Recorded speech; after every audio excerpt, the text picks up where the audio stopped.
গ্রামে ঈদের প্রস্তুতি কিভাবে না হয় সেটা আপনাদের সঙ্গে আজকে শেয়ার করব। তো এই তো হ্যালো এভরিওয়ান, সকাল সকাল ঘুম থেকে উঠে পড়েছি। আজকে লাস্ট রমাদান, তো 29টা রোজা শেষ। সবাইকে ঈদ মোবারক।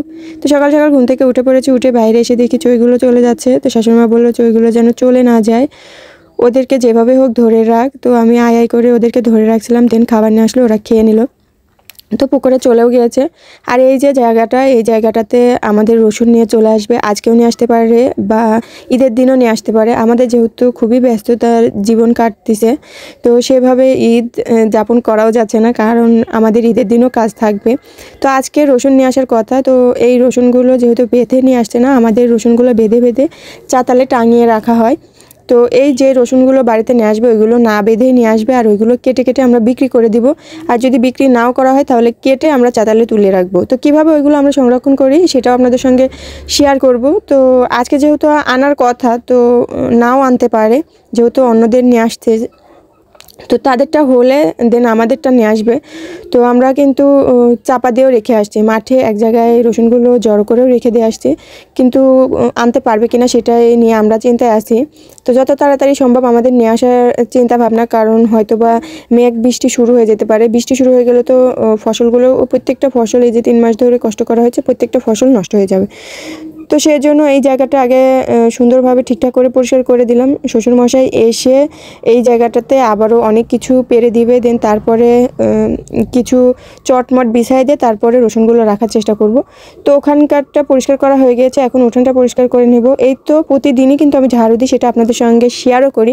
মাঝখানে একটা দিন আমি এই উঠানটা পরিষ্কার করতে পারিনি, এত নোংরা হয়ে গিয়েছে। গ্রামের বাড়ি এতটা সহজ না পরিষ্কার করে রাখা।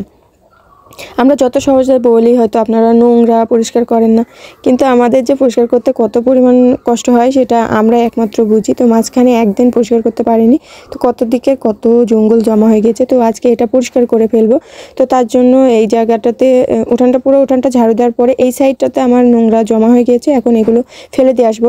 আমরা যেখানে ফেলে দিই ওখানে না আগুন ধরিয়ে দেওয়া হয়েছে, তো ওখানে এই নোংরাগুলো ফেলে দিয়ে আসবো, দেন ওখানে এই নোংরাগুলো পুড়ে ছাই হয়ে যাবে। তো তার জন্য ভাবলাম যে এই নোংরাগুলো নিয়ে গিয়ে আমি ওখানে ফেলে দিয়ে আসি।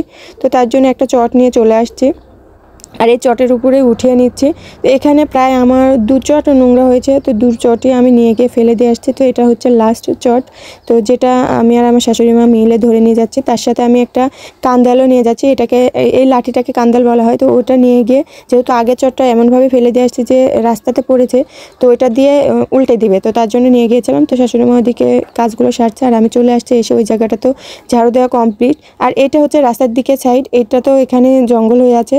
যেহেতু আমরা 2-3 দিন আগে ধনিয়া উঠিয়েছি বাড়িতে, তো সেই ধনিয়াগুলো মাড়াই করার পরে যে ছোট ছোট কাকচা ছিল, ওইগুলো এই জায়গাটাতে জড়ো করা। দেন আমরা যে নোংরা কাকচা বের হয়েছিল সেগুলো থেকে ধনিয়া আলাদা করেছি। বাড়িতে সবাই, যেহেতু মেশিন দিয়ে করা না, বাড়িতে করা, তো ওইগুলো আমরা এখানেই পালা দিয়ে রাখছিলাম, ফেলতে পারিনি। তো আজকে এটাও ক্লিন করে নিচ্ছি, মানে এটাও পরিষ্কার করে নিচ্ছি। এখানে আরও নোংরা আছে, তো ওটা আর নিতে পারিনি, তো ওটা একটু আগুন ধরিয়ে দেওয়ার চেষ্টা করব।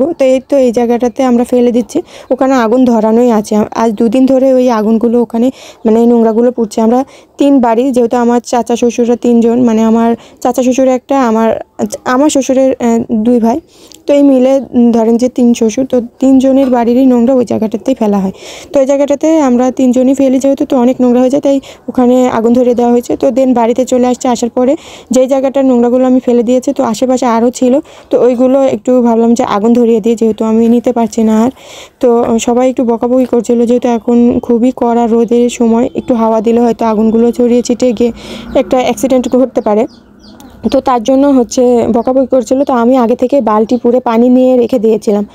তো কী করব, যেহেতু ওই নোংরাগুলো পরিষ্কার করতে হবে। আর আপনারা অনেকেই বলেছেন যে আপু আপনি যে উঠানটা ঝাড়ু দেন, তো একটু পানি ছিটিয়ে নেবেন। তো খুবই আসলে কষ্ট হয়ে যায় সব দিক সামলিয়ে নিতে, তো তার জন্য হচ্ছে পানি ছিটানো হয় না আমাদের। কিন্তু সব দিকই মানে আমাদের করা আছে, পানির লাইন বাইরে করা আছে। যেহেতু আমাদের ট্রাক্টর আছে বাড়িতে, ট্রাক্টরটা ধুইতে হয়, তো তার জন্য আমাদের পানির লাইনটা বাইরে করা।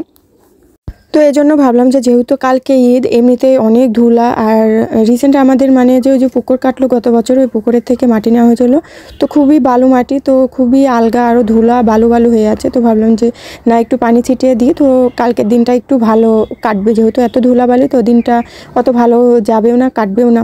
যেহেতু বাড়িঘর যতই আমি পরিষ্কার করি না কেন, এই ধুলাগুলো যেহেতু আরও রাস্তার সঙ্গে আমাদের গাড়ি যখন চলে তখন না খুবই ধুলা ওড়ায়, তো ওই জন্য একটু পানি ছিটিয়ে দিলাম, দেন বাড়িতে চলে আসছি। এই তো কিছু রসুন আমরা বেছে বেছে নিয়ে আসছি, মানে আমার দেবর নিয়ে আসতে, কারণ এগুলো একটু বিছন রসুন হিসেবে মানে গত বছর আবার লাগানো যায়, যার জন্য মাঠ থেকে আজকে অনেকগুলো কামলা নেওয়া হয়েছিল রসুন উঠানোর জন্য। যেহেতু এক জমির রসুন যেগুলো আনবে, ওটা প্রায় 10 দিন আগেই আমরা তুলে মাঠে রেখে দিয়ে আসছিলাম।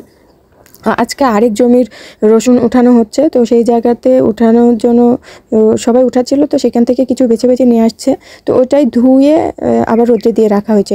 তো ওটা শাশুড়িমাকে বললাম একটু বাহিরে দিয়ে আসতে, বাহিরে যেহেতু অনেক রোদ আছে, আর আমি একটু যেহেতু ঘরগুলো যদি মুছনা দিয়ে মুছি না, অনেকটা সময় লেগে যাবে, আর সারাদিন আমার যে আপনারা যে হয়তো 7 মিনিটের যে ভিডিওটা দেখছেন, সেটা আমার প্রায় 7টা থেকে 2টো পর্যন্ত এতটা জার্নি আপনাদের সঙ্গে শেয়ার করছি। এর মাঝে আমি একটু মশলা বেটেছি, দেন যেহেতু কালকে ঈদ, তো অনেক কাজ ছিল, মানে ধোয়া মোছার, মানে একটু রান্নাঘরে যে ধোয়া ছিল, যে ফিরি বেলা অনেক কিছু, মাঝখানে সেই কাজগুলো করছি। প্রায় 6 ঘন্টার কাজ আপনারা 7 মিনিটে দেখছেন। তো খুবই ক্লান্ত আমি, তো এখন উঠানটাও ধুয়ে দিলাম, তো ওইটা ক্লিন করার পরে এখন একটু রেস্ট নিব। দেন আবার যেহেতু আজকে লাস্ট রমজান, তো ইফতারিরও আয়োজন করব। তো আজকে সেরকম ইফতারি করতেও পারবো না, কারণ হচ্ছে আমাদের বাড়িতে যে 3 ছেলে আছে, তো 3 ছেলেদের ইফতারির দাওয়াত দিয়েছে এক চাচা শ্বশুর, তো তাদের বাড়িতে যাবে, তো আমি টুকটাক রান্নাবান্না করব। তো নেক্সট ব্লগ দেখতে পারবেন। তো ভিডিওটা আজকের মতো এ পর্যন্তই, তো সবাই অপেক্ষা করেন নেক্সট ব্লগের জন্য। আল্লাহ হাফেজ।